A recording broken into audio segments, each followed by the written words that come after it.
데살로니가전서 5장 11절에서 15절, 19절에서 24절 말씀을 한 절씩 교독하겠습니다. 그러므로 피차 권면하고 서로 덕을 세우기를 너희가 하는 것 같이 하라.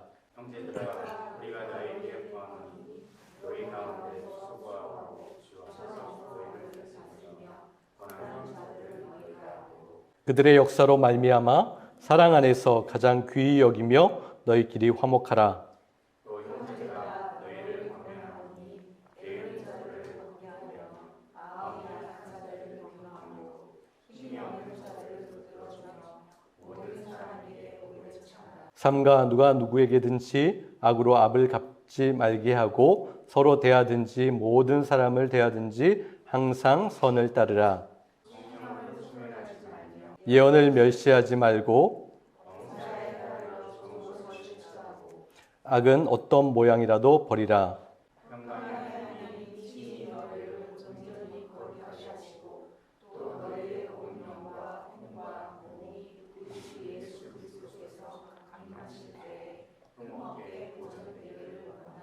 너희를 부르시는 이는 미쁘시니 그가 또한 이루시리라. 데살로니가전서 5장을 보면 바울이 교회와 그 성도들을 향하여서 간곡히 부탁합니다. 그리고 그 소망하는 것이 꼭 이루어지기를 간절히 그는 기도하고 있어요. 밤낮 쉬지 않고 기도하는 중에 주님의 성도들이 주님의 몸된 교회가 제발 꼭 이렇게 살았으면 좋겠습니다. 이렇게 되었으면 좋겠습니다. 마음 졸이며 그는 응원하고 있어요. 그리고 사실 바울의 이 마음은 더 깊이 들어가 보면 주님의 마음이었어요. 주님께서 품으신 소망이었습니다. 주님께서 진정 그 교회 가운데 원하고 기대하는 것이었어요. 그리고 이 주님의 소망은 단지 데살로니가 교회를 향한 것이 아니라 지금 우리를 향한, 교회들을 향한 하나님의 소망이고 기대입니다. 교회 개척을 하면서 계속해서 기도하고 소망했던 것이 있습니다. 어떤 교회를 세워가야 할지, 어떤 교회를 꿈꿔야 할지, 어떤 교회를 추구해야 할지, 어떤 교회가 되어야 할지를 끊임없이 고민하고 생각했었습니다. 그리고 지금도 그것은 마찬가지입니다. 현재 진행형으로 그렇게 고민하고 하나님의 뜻을 구하고 그렇게 깊이 생각하고 있어요. 데살로니가서를 묵상하면서 주님께서 기뻐하시는 교회의 모습을 또 이 말씀 가운데서 새롭게 발견하고 또 배우고 있습니다. 여러분도 함께 그 배움의 자리로 하나님의 말씀 안으로 들어가서 우리의 마음을 세우고 새롭게 할 수 있는 그러한 시간이 될 수 있기를 원합니다. 우리가 그렇게 배워오고 있어요. 수많은 교회들이 다 힘쓰고 있습니다. 다 열심히 합니다. 그런데 정작 주님께서 교회들에게 원하시는 것, 요구하시는 뜻과는 별로 상관없는 것에 집중하는 모습들을 발견하게 됩니다. 어떤 교회는 예배당 건물을 짓는데 온 힘을 다합니다. 최신식으로 더 넓고 편하게, 더 안락하고 화려하게 건물을 짓는데 모든 재정과 모든 열심과 모든 마음을 다 쏟는 그러한 교회가 있어요. 어떤 교회는 때마다 전도대회를 합니다. 예배당 안에 빈자리를 이렇게 가리키면서 보라고 하면서 빨리 나가서 사람들을 채우라고 그렇게 재촉을 합니다. 어떤 교회는 이런 말을 하는 목사를 보았어요. 교인들이 딴 생각하지 못하도록 교회 안에서 더 많은 행사들을 만들어서 교회 안에서 머무는 시간을 더 많이 있게 해야 된다라는 그런 말을 합니다. 주일부터 주중까지 수많은 모임과 각종 행사를 가득 채워서 교회 안에서만 활동하고 행동하는 것이 가장 좋은 것이라고 이야기하면서 거기에 묶어두려고 하는 그러한 교회가 있어요. 여러분, 우리 교회가 진정 추구해야 하는 것이 무엇일까요? 우리 교회가 진정 힘써야 할 것이 무엇입니까? 우리 교회가 진정 관심을 두어야 하는 것이 무엇입니까? 오늘 데살로니가 교회에 하시는 주님의 음성에 귀 기울여 보기를 원합니다. 저는 이 시대를 보며 정말 간절하게 기도하는 것이 있어요. 너무 마음이 아프기도 하고 속상하기도 합니다. 교회가 진정 교회다움을 회복하기를 소망하며 기도하고 있어요. 여러분, 사람이 인간다움을 잃어버렸을 때 짐승 같은 존재라고 표현하는 그런 말이 있어요. 이처럼 여러분, 교회가 교회다움을 잃어버리면, 교회가 주님의 소망과 주님의 원하심을 소중히 여기지 않는다면 교회가 교회될 수 있겠습니까? 진정 주님의 교회라고 할 수 있겠습니까? 그렇다면 교회다움은 무엇일까요? 교회다워지기 위해서 우리가 무엇을 다시 회복해야겠습니까? 오늘 본문 11절을 보세요. 그러므로 여러분은 이미 하고 있는 그대로 서로 격려하고 서로 도와주십시오. 교회는 서로 격려하고 서로 위로하고 도와주는 공동체입니다. 잘못된 종말론의 영향을 받아서 두려워 떨고 있는 누군가에게 말해주는 거예요. 무서워할 필요 없어. 걱정하지 않아도 돼. 언젠가 우리가 항상 주님과 함께 있게 될 것이야 라고 데살로니가전서 4장에서 성도들끼리 그렇게 격려하고 위로했던 것처럼 그렇게 위로하는 공동체인 거예요. 도와주는 공동체입니다. 교회 지체들과 때로 이야기를 나누면서 한 주간 삶의 자리 가운데 있었던 일들을 이야기 나누는 거예요. 그때 힘들었던 일, 속상했던 일, 말씀대로 살아내고자 했었지만 실패했던 일, 그 일들을 나누면서 서로 격려하는 거예요. 힘든 일이 있었군요. 속상한 일이 있으셨군요. 말씀대로 살아보려고 했지만 실패했던 적이 있으셨군요. 그러나 이번 주에는 승리하실 수 있을 거예요. 잘하실 수 있을 거예요. 힘을 내세요. 내가 당신의 편입니다. 내가 당신을 위해서 간절히 함께 중보 기도하겠습니다. 이렇게 격려하는 거예요. 힘들고 어려운 누군가를 내가 할 수 있는 한에서 힘껏 도와주는 것, 그것이 지금 우리가 교회가 회복돼야 할 모습인 겁니다. 지금까지 제가 여러 교회들을 거쳐오면서 목회자로서 정말 마음 아플 때가 이쪽 모임에 가면 누군가를 비난하고 비판합니다. 또 저쪽 모임에 가면 또 다른 누군가에 대해서 부정적인 말들을 많이 쏟아내는 것을 어디서나 보았어요. 물론 그 상대방이 정말 문제가 있을 수 있습니다. 비난받을 만한 일을 했을 수 있어요. 인격적으로, 신앙적으로 부족함이 많고 허물이 있을 수도 있죠. 그런데 서로 격려하고 서로 도와주라고 하시는 말씀에 조건이 붙지 않습니다. 나와 친한 사람, 나와 잘 맞는 사람, 착하고 괜찮은 사람, 호감이 있는 사람, 성격 좋은 사람, 나와 말이 통하는 사람에게 서로 격려하고 도와주라고 그렇게 조건을 붙이지 않았어요. 그 사람이 어떤 사람이든지 내 마음에 들든지 그렇지 않든지 괜찮은 사람이든지 어떤 사람이든지 상관없이 한 몸, 한 공동체, 한 지체 교회가 되었다면 너희는 그렇게 하라고 하나님께서 말씀하십니다. 그것이 교회가 회복해야 할 모습인 거예요. 12절에서 13절 말씀을 보십시오. 형제자매 여러분, 우리는 여러분에게 부탁합니다.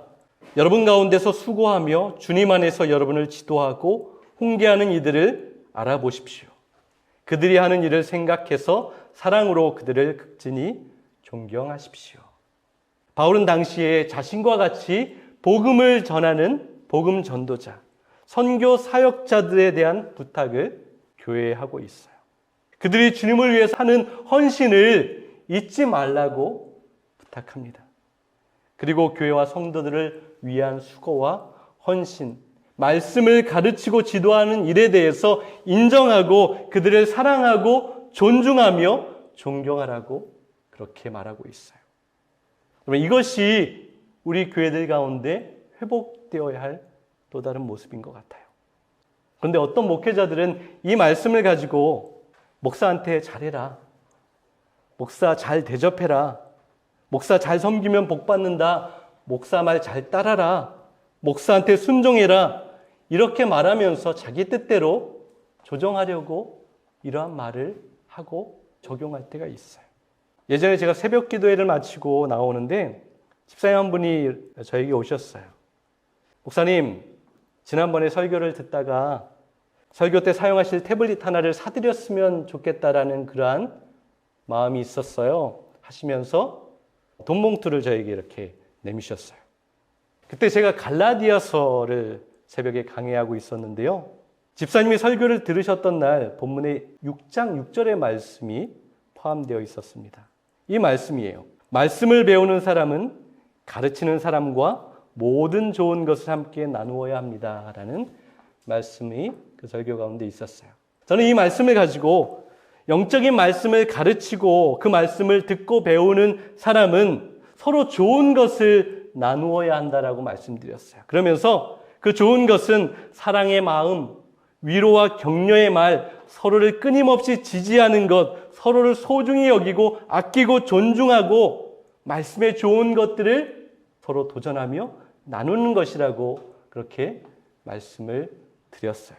그런데 집사님은 좋은 것을 나누는 것이 무엇일까 생각하시다가 저에게 좋은 태블릿을 나누고 싶으셨던 거예요.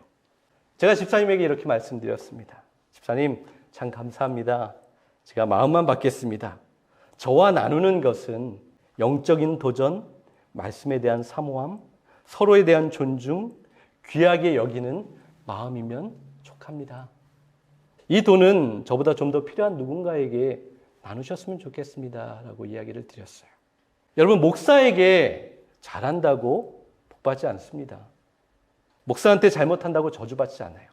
성경적인 것은 지극히 작은 자 한 사람에게 잘하면 칭찬받습니다. 지극히 작은 한 사람에게 잘못하면 책망을 받아요. 여러분, 목사한테 비싼 밥 사주지 않으셔도 됩니다. 목사 신방 온다고 가장 좋은 상, 가장 좋은 것 내놓지 않으셔도 됩니다. 물론 막대하고 무시하고 쉽게 여기라는 것은 아니죠. 영적인 지도자를 대할 때 인정해 주십시오. 사랑하는 마음으로 존중해 주십시오. 항상 마음에 담아두고 영적인 지도자를 위해서 기도해 주십시오.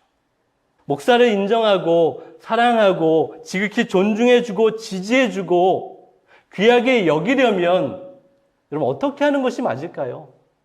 어떻게 하는 것이 정답일까요?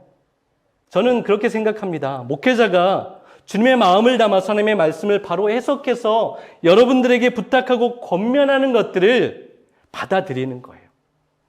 그리고 그 도전 받은 것을 통하여서 하나님의 말씀을 따라 행하기 위해서 그렇게 열심히 노력하는 것이죠. 그렇게 변화되어 가는 거예요. 그것이 영적인 지도자들을 존중하고 존경하고 잘 대하는 것이라고 생각이 됩니다.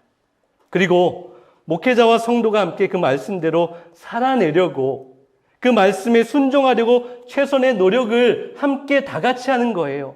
그것이 교회의 아름다운 모습입니다. 그것이 목회자를 사랑하고 존경하고 존중하는 거예요.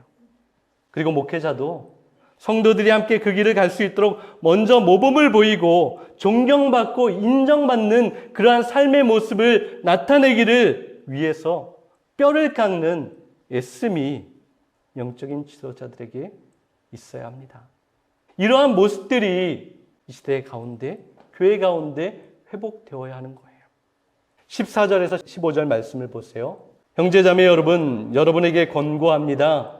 무질서하게 사는 사람을 훈계하고 마음이 약한 사람을 격려하고 힘이 없는 사람을 도와주고 모든 사람에게 오래 참으십시오. 아무도 악으로 악을 갚지 말고 도리어 서로에게 모든 사람에게 항상 좋은 일을 하려고 애쓰십시오. 여러분, 이것은 교회의 확장성을 표현하고 있어요. 서로에서 모두에게로 그 지경이 넓어져 갑니다. 여러분, 저는 항상 여러분에게 말씀을 증거할 때 삶의 자리에서 여러분이 빛의 교회로 세워져 가고 거기에서 교회 역할을 감당하라고 말씀을 드립니다. 여러분, 우리는 교회 공동체로만 모였을 때 믿는 사람 같이 보일 때가 많아요. 거룩한 교인 같습니다. 교회라 불릴 만한 모습이 있을 때가 있어요. 많은 교인들이, 많은 교회가 그러한 모습들을 보입니다.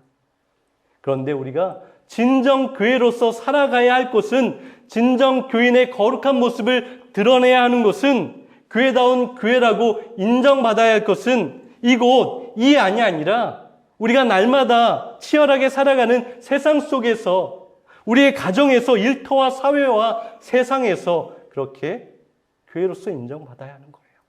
아침에 일찍 분주하게 준비하고 출근해서 매일 만나는 사람들, 그 사람들 안에서 교회다운 교회로 살아내야 합니다. 우리 교회가 이 시대가 다시 한번 회복해야 하는 거예요. 모든 사람에게 오래 참는 거예요. 참을 수 있는 사람만 참아주는 게 아니에요. 믿음의 공동체 안에서만 참아주는 것이 아닙니다. 모든 사람에게 오래 참아주라고 말씀하고 있어요. 악으로 악을 갚지 않는 거예요. 우리는 받은 만큼은 돌려줘야 한다라고 생각할 때가 있어요. 내가 아무리 믿어도 억울하게 받은 것은 돌려줘야 한다라고 생각합니다. 아니요, 때로는 우리는 내가 받은 것보다 더 많이 돌려주려고 할 때도 많아요. 사람의 모습이 그래요. 그렇게 사람을 미워하고 저주하고 더 갚아주려고 합니다. 그런데 주님께서 분명히 우리 교회들에게 하시는 말씀이 있어요. 내가 욕을 먹어도 욕으로 돌려주지 말라는 거예요. 내가 잘못 없이 미움을 받고 오해를 받아도 같은 마음으로 미움을 돌려주지 말라는 거예요. 마음으로 저주하지 말라는 거예요. 도리어 뭐라고 하십니까? 항상 좋은 일을 하려고 애쓰십시오라고 말씀하고 있어요. 주님의 놀라운 은혜와 능력을 덧입어서 항상 선한 일, 좋은 일, 주님께서 기뻐하시는 일을 하기 위해서 너희는 분주히 애쓰고 그렇게 힘쓰라고 말씀하고 있는 거예요. 여러분, 그리스도인이라는 이름은 만만하지 않습니다. 교회라는 이름은 쉽지 않아요. 당연한 것은 없습니다. 자연스럽게 되는 것은 없어요. 애써야 합니다. 죽을 힘을 다해도 될 듯 말 듯 합니다. 여러분 그렇죠? 여러분 경험하잖아요. 아무리 애쓰고 힘써도 될 것 같은데 또 쓰러지고 안 되기도 합니다. 다짐하고 결단하고 또다시 숨을 크게 들이쉬고 또 내 마음에 새겨놓아야 겨우 할 수 있게 되는 거예요. 내 기분과 내 자존심과 내 분노와 내 주장을 매 순간마다 억눌러야 하는 거예요. 그래서 사도 바울은 뭐라고 고백했죠? 나는 날마다 죽노라 라고 말했어요. 사도 바울도 그렇게 힘들었어요. 그래서 내 자신의 모든 것을 죽여야만 주님의 뜻에 순종하며 살아갈 수 있었습니다. 우리도 그렇게 날마다 내 자신에 있는 그 모든 것들을 죽여야 주님의 뜻을 따라갈 수 있습니다. 여러분, 내가 죽지 않으면 교회가 세워지지 않습니다. 내가 깨져야 합니다. 내가 무너져야 합니다. 내가 결단해야 합니다. 내가 애써야 하는 거예요. 주님 바라봐야 합니다. 주님을 신뢰하고 의지해야 합니다. 그래야 교회다운 교회로 세워져 갈 수 있어요. 19절을 보세요. 성령을 소멸하지 마십시오. 여러분, 우리 안에 임하신 성령님께서 소멸되실 수 있습니까? 사라지실 수 있을까요? 잘 이해가 되지 않아요. 구원받은 우리가 구원을 잃어버릴 수 있습니까? 구원은 우리가 무엇인가를 해서 받은 것이 아니에요. 전적인 하나님의 은혜입니다. 거저 주신 거예요. 그래서 로마서에서 보면 이 세상의 그 어떤 것도 하나님의 사랑에서 그리스도 안에서 우리를 떼어놓을 수 없다라고 그렇게 선언했어요.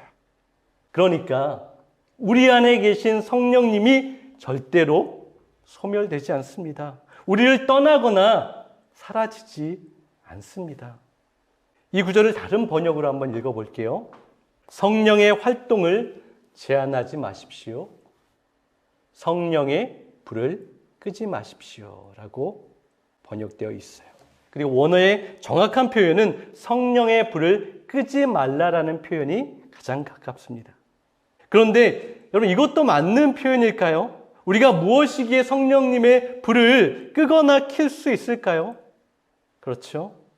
어떤 사람들은 이렇게 이해하기도 합니다. 성령을 소멸하지 않고 끄지 않으려면 더 활활 타오르게 해야 하는데, 그렇게 하려면 몇 시간씩 펄쩍펄쩍 뛰면서 찬양하고 방언 기도하고 금식하고 산기도하고 철야기도 하고 뭐든지 다 뜨거워야 한다라고, 그래야 성령의 불이 꺼지지 않고 계속해서 타오르는 것이라고 그렇게 이야기하기도 합니다. 여러분, 갈멜산에서 엘리야 선지자와 대결했던 바알과 아세라, 그들을 섬겼던 850명의 이방 사제들이 어떻게 했습니까? 그들의 모습이 어땠습니까? 그들이 아침부터 한낮까지 몸부림을 치며 그들이 자신들이 섬기는 신에게 부르짖었어요. 그래도 아무 응답이 없자 제단 주위를 돌면서 춤을 추면서 그렇게 응답을 기다렸어요. 그래도 응답이 없자 칼과 창으로 피가 흐를 때까지 자기 몸을 찔러댔습니다. 자해했어요. 그래도 응답이 없자 한낮부터 저녁 제사 전까지는 그들이 미친 듯이 날뛰었다라고 그렇게 표현하고 있어요. 그들은 자신들이 그렇게 해야 자신들이 섬기는 신에게 불을 받을 수 있다라고, 응답을 받을 수 있다라고 그렇게 했던 거예요. 여러분, 어떤 사람들은 성령 충만한 모습, 성령의 뜨거움, 성령의 불이 꺼지지 않는 것을 마치 위와 같은 행동을 하면서 얻을 수 있는 것이라고 그렇게 주장합니다. 여러분, 우리가 수많은 시간을 부르시셔서 우리가 길길이 날뛰고 무엇인가를 해야만 성령님께서 우리 가운데 성령의 불을 뜨겁게 불타오르게 하십니까? 그렇지 않아요. 오직 하나님의 은혜입니다. 오직 하나님의 원하심인 거예요. 오직 하나님의 때이고요. 오직 하나님의 방식입니다. 하나님께서 원하시는 것대로 이루어지는 거예요. 그래서 엘리야를 보세요. 열왕기상 18장 36절에서 37절입니다. 엘리야가 이렇게 기도하였다. 아브라함과 이삭과 이스라엘을 돌보신 주 하나님, 주님께서 이스라엘의 하나님이시고 나는 주님의 종이며 내가 오직 주님의 말씀대로만 이 모든 일을 하고 있다는 것을 오늘 저들이 알게 하여 주십시오. 주님, 응답하여 주십시오. 응답하여 주십시오. 이 백성으로 하여금 주님이 주 하나님이시며 그들의 마음을 돌이키게 하시는 주님이심을 알게 하여 주십시오. 엘리야가 이렇게 기도하고 있어요. 그 기도의 내용은 무엇입니까? 하나님의 하나님 되심을 인정합니다. 자신이 주님의 종임을 인정합니다. 하나님의 말씀대로만 순종한다라는 것을 선언하고 있어요. 그때 하나님의 불이, 성령의 불이 임하여서 그 모든 것을 활활 태워버리십니다. 여러분, 성령의 불을 끄지 말라는 것은 성령님이 하시는 일을 회방하지 말라는 거예요. 그것은 성령님께서 기뻐하시고 원하시는 것에 그 반대편에 서지 말라라는 그러한 의미인 것입니다. 그래서 이 말씀은 그냥 이 한 구절로 떼어놓고 보는 것이 아니라 우리가 지난주에 보았던 16절에서 18절의 말씀을 연결해서 이해하고 보아야 하는 거예요. 여러분, 성령님께서 기뻐하시고 원하시는 것이 무엇입니까? 항상 기뻐하는 거예요. 쉬지 않고 기도하는 겁니다. 모든 일에 감사하는 거예요. 지난주에 그것은 결단이라고 했고 선택이라고, 우리의 믿음의 선택이라고 말씀드렸습니다.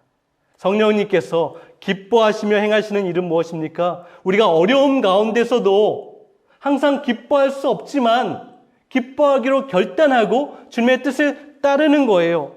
지칠 만한 상황에서도 쉬지 않고 기도하는 거예요. 응답이 없어도 내 마음대로 이루어지지 않아도 포기하지 않고 주님께서 기뻐하시고 원하시니까 우리는 낙심하지 않고 계속해서 기도하는 겁니다. 힘든 일이 있어도 감사할 것이 없지만, 감사할 상황이 아니지만 주님께서 그렇게 감사하라고 말씀하셨기 때문에, 성령님께서 원하시는 것이 우리의 감사이기 때문에 우리는 감사하는 거예요. 바로 이것이 성령님께서 원하시는 우리 가운데 있는 불을 끄지 않는 것, 소멸시키지 않는 거예요. 그래서 성령님의 뜻을 계속 따라가는 것이죠. 성령님께서 원하시는 쪽에 우리는 계속 서는 것입니다. 바로 교회가 그것을 이루어드리는 모습이 있어야 합니다.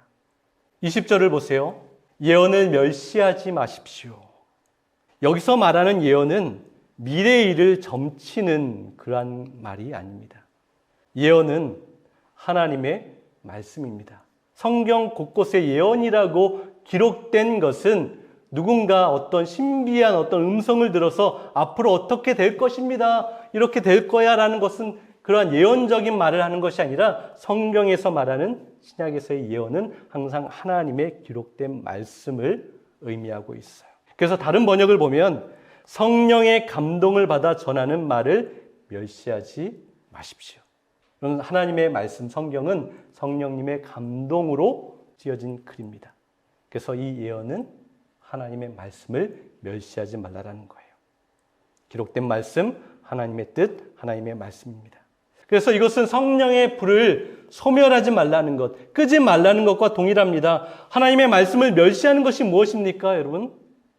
매일마다 하나님께서 우리에게 주시는 말씀이 있잖아요. 여러분, 하나님의 말씀을 읽으면서 하나님께서, 성령님께서 여러분에게 주신 말씀이 있어요. 또 매 주일마다 이 강단에서 선포되는 하나님의 말씀이 있습니다. 성령님께서 우리 가운데 기억나게 하시는 말씀이 있어요. 읽고 묵상하고 배우고 들으면서 그 말씀대로 살아가지 않는 것, 그 말씀을 소중하게 여기지 않는 것, 그 말씀에 무게감을 두지 않는 것, 그 말씀을 따르려고 하지도 않고 소중하게 생각하지 않는 것, 그것이 예언을 멸시하는 것, 하나님의 말씀을 멸시하는 것입니다. 여러분, 우리 교회들이 회복해야 할 것이 무엇입니까? 하나님의 뜻을 따라 행하는 거예요. 성령님께서 기뻐하시는 그 뜻을 따라 가는 겁니다. 하나님의 말씀을 무게감 있게 받아들이는 거예요. 두렵고 경건하고 이 말씀 아니면 나는 아무것도 아니다라는 그러한 마음으로 주님 앞에 나아가는 거예요. 그냥 좋은 말씀이다. 나의 마음에 감동을 주는 말씀이다 라는 정도의 인정이 아니라 이 말씀이 아니면, 이 말씀대로 살아가지 않으면 나는 아무것도 아니다. 나는 살아갈 소망도 이유도 없다. 그 정도의 결단의 마음에 결연함이 우리에게 있어야 합니다. 사랑하는 여러분, 참 불가능할 것 같아요. 나는 교회로서 그렇게 살 수 없을 것 같습니다. 소망이 없어 보입니다. 답답하고 깜깜하고 암울합니다. 그러나 여러분, 다시 한번 힘을 내십시오. 소망을 품으십시오. 나를 보면, 우리를 보면 아무것도 소망할 수 없지만, 아무것도 기대할 수 없지만, 우리를 붙드시는 주님, 우리를 기뻐하시고 우리 가운데 성령의 불을 활활 타오르게 하시는 그 성령님께서 우리에게 소망을 주시고 우리에게 약속의 말씀으로 우리를 위로하십니다. 그 약속의 말씀이 우리에게 있다라는 거예요. 23절과 24절의 말씀을 한번 같이 읽어보겠습니다. 평화의 하나님께서 여러분을 온전히 거룩한 사람으로 만들어 주시기를 빕니다. 또 여러분의 심령과 영혼과 육체를 우리 주 예수 그리스도께서 다시 오시는 날까지 완전하고 흠없게 지켜주시기를 빕니다. 여러분을 불러주신 분은 진실하셔서 이 일을 다 이루어 주실 것입니다. 우리를 불러주신 분은 진실하셔서, 저와 여러분을 부르신 주님은 신실하셔서 이 일을 다 이루실 것이라고 아주 분명하게 선포하고 선언하고 있어요. 우리가 잘나서 하는 것이 아니라, 우리가 능력이 많아서 하는 것이 아니라, 우리가 착하고 선해서 그런 것이 아니라, 우리가 어떠한 존재이든지 상관없이 우리 주님이 신실하고 진실하시기 때문에 그 일을 우리 가운데 이루십니다. 사랑하는 여러분, 주님이 이루실 때까지 우리는 조금 더 버티는 거예요. 조금 더 순종하는 겁니다. 그럼 끝까지 견디십시오. 그렇게 한 주간 교회다운 교회로 살아갈 수 있는 저와 여러분 될 수 있기를 간절히 소망합니다.